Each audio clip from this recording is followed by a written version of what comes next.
Good morning. Hello बच्चों, कैसे हो? मैंने आपको पुराने वाले वीडियो में पढ़ाया था respiratory system of human being और organs of respiration in different organism. तो चलिए आज हम लाइफ प्रोसेस के टॉपिक को कंटिन्यू करके क्या पढ़ते हैं?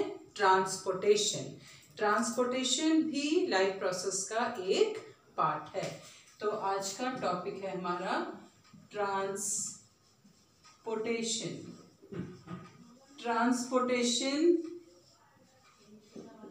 आप पढ़ते हो, आपने बचपन में पढ़ा होगा ना, मीन्स ऑफ ट्रांसपोर्ट, है ना? Cycle, scooter, aeroplane. बॉडी में भी एक ट्रांसपोर्ट सिस्टम है। क्या काम है उसका? कि एक सब्सटेंस को एक जगह से दूसरी जगह ले जाना। तो हमने क्या करना है? ट्रांसपोर्टेशन। और ट्रांसपोर्टेशन हम किस में पढ़ रहे हैं स्पेसिफिकली? आज हम ट्रांसपोर्टेशन पढ़ रहे हैं किस में? In human being. Human being. अब ह्यूमन बीइंग में transportation in human being. Human being में ट्रांसपोर्ट का क्या सिस्टम है? प्लांट्स का हम अलग से पढ़ेंगे। तो सबसे पहले तो आप ये जान लो किस किस सब्सटेंस को ट्रांसपोर्ट होना है एक जगह से दूसरी जगह। तो व्हाटएवर फूड यू हैड, जो भी आपने खाया, आपके एलिमेंट्री कैनाल में डाइजेस्ट हो गया, सिंपल फॉर्म में आ गया और उसको आपकी बॉडी की हर सेल के पास पहुंचना है, क्योंकि उसको एनर्जी देनी है। जैसे ऑक्सीजन पहुंचती है, कैसे? रेस्पिरेटरी सिस्टम के थ्रू। तो what has to be transport? क्या? Digested food. डाइजेस्टेड फूड को ट्रांसपोर्ट होना है। सेकेंडली क्या हमारी carbon dioxide and oxygen gas को ट्रांसपोर्ट होना है। टिश्यू में आपके क्या बनती है? बहुत सारी कार्बन डाइऑक्साइड, उसको बाहर निकलना है, लंग्स के पास आना है ना? और लंग्स से ऑक्सीजन को सारे ऑर्गन के पास जाना है, तो इसको भी ट्रांसपोर्ट करना है। फिर इसके अलावा आपकी बॉडी में जो भी क्या सब्सटेंस बना, वेस्ट। जब आपने प्रोटीन खाया तो प्रोटीन डाइजेस्ट हो गया, उसका कुछ वेस्ट है, हार्मोन्स का कुछ वेस्ट है, और बॉडी में मिनरल्स का कुछ वेस्ट है, तो वेस्ट को ट्रांसपोर्ट होना है। Waste mainly containing nitrogen. ठीक है, इस प्रोसेस को हम कहते हैं एक्सक्रीशन। हम पढ़ेंगे, ठीक है।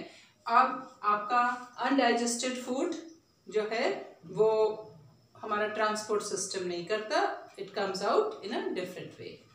तो आपके ये जो सब्सटेंस है इनको ट्रांसपोर्ट होना है। अब इसके अलावा आप पढ़ोगे आगे चल के हॉर्मोन्स। हॉर्मोन्स क्या होते हैं? ये हमारे केमिकल मैसेंजर्स होते हैं। ये एक जगह सिंथेसाइज होते हैं और दूसरी जगह काम करते हैं, तो इनको भी ट्रैवल करना है। तो इस सारे ट्रांसपोर्ट सिस्टम, इन सबको ट्रांसपोर्ट करने के लिए हमारे पास एक सिस्टम है, ठीक है। और कौन इसको ट्रांसपोर्ट करता है? हमारे पास दो क्या है? Fluid. We have two kinds of fluid. One is called what is?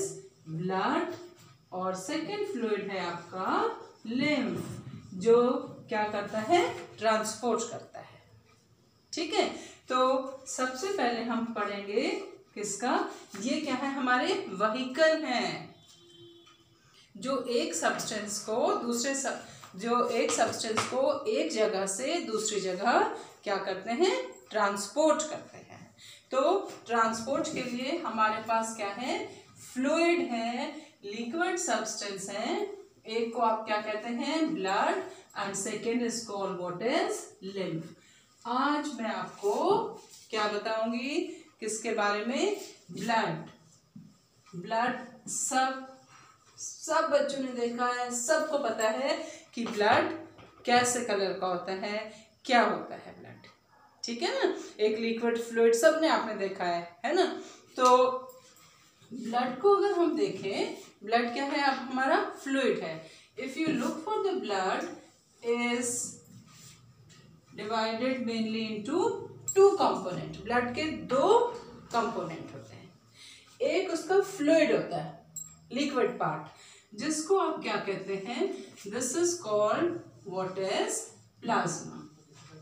और ये प्लाज्मा टोटल ब्लड का कितने परसेंटेज होता है, 55%. और दूसरा हमारा, इसको आप कह सकते हैं फॉर्म्ड एलिमेंट्स. और आप बहुत कॉमन लैंग्वेज में इसको क्या कहते हैं, ब्लड सेल्स. ब्लड की क्या है, ये सेल्स है. ठीक है, तो ये 55% है, तो naturally this will be what, 45%. अब ये प्लाज्मा में क्या होता है, प्लाज्मा में अगर आप प्लाज्मा का कंपोजिशन देखें तो प्लाज्मा में 92% क्या प्रेजेंट होता है, वाटर. आप इसको और ऐसा लिख सकते हैं, इसकी रेंज 90 से लेकर कितने परसेंटेज, 92% तक क्या परसेंट है, क्या प्रेजेंट है, वाटर. देखो कितना जरूरी है वाटर. सेकेंड आपका 8 to 10% क्या प्रेजेंट है ब्लड के अंदर, क्या, salts and protein. Salts and proteins, fine. और सॉल्ट्स, प्रोटीन, विटामिन, तो इसका डिटेल आप बड़ी क्लास में पढ़ोगे कि ब्लड के अंदर कौन सी प्रोटीन होती है. सॉल्ट यहाँ पे मैं आपको ज़रूर बताना चाहूँगी, जो हमारी बॉडी का मेन प्रिंसिपल सॉल्ट है वो कौन है, हमारा NaCl. जो सोडियम आयन है, those are very important for the body. So sodium ion बहुत ज़रूरी है. ठीक है, तो ये मिलके क्या बनाते हैं हमारे 8 to 10%. ये डिटेल आप बड़ी क्लास में पढ़ोगे. चलिए, अब आपका क्या है, ब्लड की सेल्स. ब्लड की सेल्स सारे बच्चों को पता है. One is what, RBC, red blood cells. फिर आ गई हमारी कौन, WBC, वाइट ब्लड सेल्स. और आ गई हमारी, दिस इज प्लेटलेट्स. क्या आ गई हमारी, प्लेटलेट्स. ठीक है, और यहाँ पे मैं थोड़ा सा तुम्हें RBC, WBC और प्लेटलेट के बारे में और बता देती हूँ. ठीक है, अगर हम किसकी बात करें, किसकी, RBC की. If I talk about RBC, ये राउंड शेप की, लेंस शेप की छोटी छोटी सेल्स होती हैं. और इनका size, they are the smallest cells of our body. और ये जो है RBC, इसका जो काउंट होता है, कितनी होनी चाहिए RBC हमारे ब्लड में, 4.5 to 5 क्या, मिलियंस पर क्यूबिक मिलीमीटर ऑफ ब्लड. और पर डेसीलीटर पर mm³. फाइन. और RBC की जो लाइफ है ये कितनी होती है, 120 डेज. और RBC का मेन फंक्शन क्या होता है, टू ट्रांसपोर्ट. इसका क्या काम है, to transport oxygen and carbon dioxide. RBC is made up of a very special substance जिसको हम respiratory substance कहते हैं, that is hemoglobin. और इसको आप क्या कहते हैं, HB. फाइन. इतना आपके लिए अभी काफी है, बड़ी क्लास में आप और पढ़ेंगे. ठीक है, तो RBC का नंबर ये है. RBC की लाइफ 120 डेज है. RBC का मेन फंक्शन क्या है, गैस ट्रांसपोर्ट करना.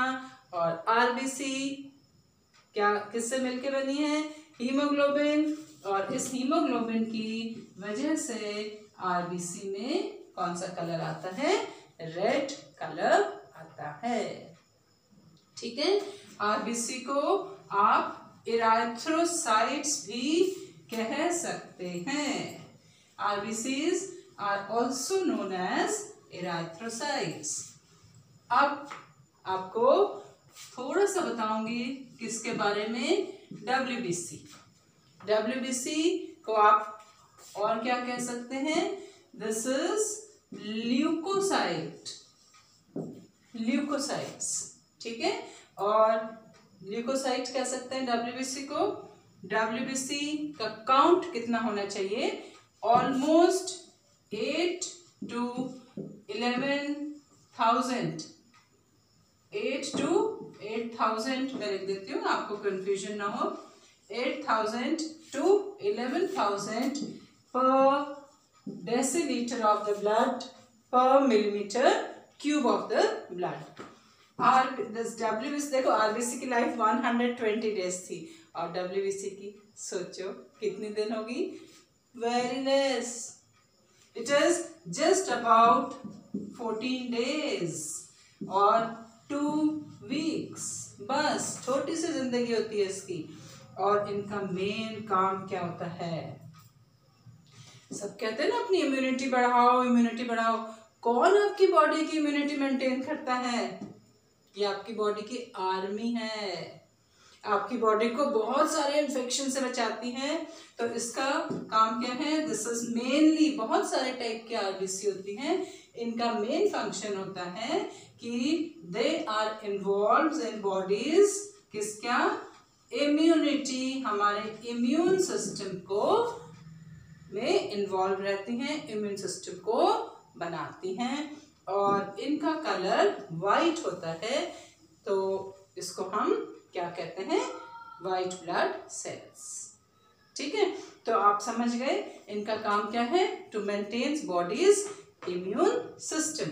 अब मैं आपको एक और सेल्स के बारे में बताऊंगी जिसको आप क्या कहते हैं, प्लेटलेट्स, ब्लड प्लेटलेट्स, और उसको हम दूसरी लैंग्वेज में क्या कह सकते हैं, thrombocyte. We also call them thrombocytes, और हम क्या कहते हैं इनको, ब्लड प्लेटलेट्स, प्लेटलेट्स। अब आपने सुना होगा ना भाई, प्लेटलेट काउंट कम हो गया, डॉक्टर ने प्लेटलेट्स आपको ब्लड में दे दी। डेंगू में प्लेटलेट काउंट कम हो जाता है, डेंगू भी मस्किटो से होता है। पर आप ये तो जानो कि प्लेटलेट का काम क्या है, कितनी प्लेटलेट्स होनी चाहिए हमारी बॉडी में।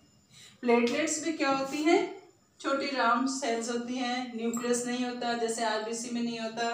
तो प्लेटलेट का हमारा काउंट कितना होना चाहिए, it should be between 1 to 2 lakhs। इसका platelet count is 1 to 2 lakhs, इतना काउंट होना चाहिए किस में, पर मिलीमीटर क्यूब ऑफ ब्लड। और प्लेटलेट का मेन काम क्या है, क्या काम है प्लेटलेट का, क्या जरूरत है हमें। और सुनो, इसकी लाइफ स्पैन कितनी होती है, आप तब लाइफ स्पैन सोचो, मैं इनका काम लिखती हूँ। इनका काम क्या है, major function, this is blood clotting. जब कभी भी इंजरी हो गई, आप किसी को भी कहीं से भी थोड़ी सी इंजरी हो गई, ये ब्लड वेसल कट हो गई, तो यहाँ से बहुत सारा ब्लड बाहर आ गया। अगर ये ब्लड बाहर आता रहेगा तो छोटी सी इंजरी से भी एक्सेस ऑफ ब्लड लॉस हो जाएगा और अल्टीमेटली क्या होगा, this will be fatal, death हो जाएगी। लेकिन ऐसा नहीं है कि छोटी इंजरी हुई या बड़ी इंजरी हुई सब मर गए, नो, हमारे पास कौन है, थ्रोम्बोसाइट। ये क्या करती हैं, यहाँ पर क्लॉट बना देती हैं और इस पॉइंट को सील कर देती हैं, जिससे एक्सेसिव ब्लड लॉस बच जाता है आपका, है ना। तो इनका मेन फंक्शन क्या है, blood clotting, to prevent what, excessive blood loss, ठीक है। अच्छा, अब इनकी लाइफ स्पैन कितनी होती है, आइडिया कुछ सोचो, RBC 120 days, WBC 2 वीक, इनकी लाइफ बेचारों की 2 to 4 डेज। कितनी? बहुत कम, सिर्फ 2 to 4 डेज। फाइन, तो बहुत छोटी सी इनकी लाइफ स्पैन है और इनका मेन फंक्शन क्या है? Just to prevent excessive blood loss. और मैं आपको ये ब्लड क्लॉटिंग की मैकेनिज्म समझा देती हूँ कि कैसे ये ब्लड को क्या करती हैं? क्लॉट करती हैं और एक्सेसिव ब्लड लॉस से आपको बचा देती हैं। ये एक बहुत इंटरेस्टिंग चीज़ है, आप ज़रूर जानो इसको। तो क्या होता है कि this is your blood capillary और यहाँ से ब्लड लीक हो रहा है eight the site of, this is the site of, क्या है ये? Injury. This is site of injury, ये इंजरी की साइट है। ब्लड लॉस हुआ तो डब किसको? थ्रोम्बोसाइट क्या करती है? मैं एक इसको स्केमेटिक फिगर की फॉर्म में लिख रही हूँ, खूब अच्छे से याद करना। This is what? थ्रोम्बोसाइट, या इसको हम क्या कहते हैं? Blood platelet. ब्लड प्लेटलेट क्या करती हैं? एक प्रोटीन रिलीज करती हैं जो कि एक एंजाइम है। They secrete what? Thromboplastin. Thromboplastin क्या सिक्रीट करेंगे? थ्रोम्बोप्लास्टिन। ये थ्रोम्बोप्लास्टिन एक प्लाज्मा में प्रोटीन होती है। कौन सी प्रोटीन है ये? Plasma protein. और इस प्लाज्मा प्रोटीन का नाम है प्रोथ्रोम्बिन। क्या है? प्रोथ्रोम्बिन, जो कि किस स्टेट में रहती है? इनएक्टिव। सो रही थी ये वहां पे इनएक्टिव स्टेट में। ये प्रोथ्रोम्बिन को किस में कन्वर्ट कर देगी? थ्रोम्बिन में। किस में कन्वर्ट कर दिया इसने? थ्रोम्बिन में कन्वर्ट कर दिया। इनएक्टिव को किस में कन्वर्ट कर दिया?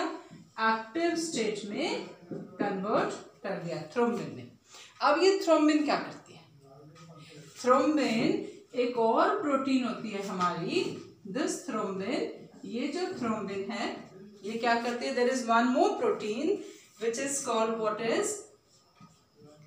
फाइब्रिनोजन। फाइब्रिनोजन ये भी प्लाज्मा में कौन से स्टेट में रहती है? सॉल्युबल स्टेट में रहती है, सॉल्युबल, डिसॉल्व रहती है।